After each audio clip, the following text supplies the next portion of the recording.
Шорнақ ауылдық округі 3 елді мекеннен құралған. Шорнақ Қосмезгіл Аша елді мекендерінде бүгінде 2000-нан аса жанұя тұрады. 13 мыңнан аса халық тұратын Сауран ауданындағы Шорнақ ауылдық округ халқымен бүгін аудан әкімі Мақсат Таңғатаров ашық кездесу өткізді. Алдымен Шорнақ ауылдық округ әкімі Нұрсейіт Ізбасарұлы ауылда атқарылған жұмыстарды баяндады. Қосмезгіл елді мекендерінде орналасқан 888 жеке кәсіпкер, оның 60 сауда нүктелері Шорнақ ауылдық округі бойынша жалпы құны 6 миллиард теңге болатын инвестициялық жоба тартылып 5 миллиард теңгеге орындалды.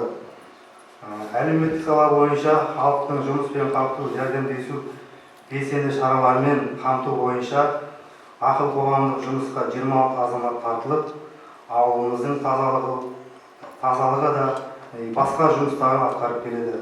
Шорнақ ауылдық округіне қарасты егістік жердің көлемі 5100, жайылым жер 24 мыңнан асады. 12 бірлік ауыл шаруашылығы техникаларын жаңалау тапсырмасы берілген болса, бүгінгі таңда 24 жаңа техника сатып алынып, жоспар 2 есеге көбейген. Шорнақ ауылдық округі бойынша табиғи газбен қамтамасыз ету жұмыстары басталған. Шорнақ Қосмезгіл елді мекендері бойынша ауыз сумен қамтамасыз ету бойынша қазіргі таңда екінші кезеңдің жұмыстары жүргізілуде. Аудан әкімі Мақсат Асылбекұлы Шорнақтық тұрғындармен кездесуде аудандағы өндіріс орнын кеңінен таныстырып өтті. Қазір көргендеріңізді суретте осындай ғимараттардың үстін жабу жұмыстары жүріп жатыр. Бұл да келесі жылы бітіріп, осында біздің жиһаз өндіретін зауыттар болды. Бұл жерде 400-ге жуық азамат жұмыспен қамтылады. Яғни бізден Нұртас, Қожан, Теке ауылының қызметке азаматтар осы жерге жұмыспен қамтылатын болды. Және де осының айналасынан қазір біз санитарлық норманы сақтап, сүт өңдеуге қатысты айрандардың, тәтті айран дейміз, түрлі айрандардан шығатын өнімдер шығаратын заводпен келістік, қазір қағып жатырмыз. Алдағы уақытта құрылысын бастаймыз. Және де соның жоғары жағынан сырлауға қатысты раскидап айтамыз, соны өндіретін завод. Түркиялық компаниямен бірлесіп салып жатқан жоба.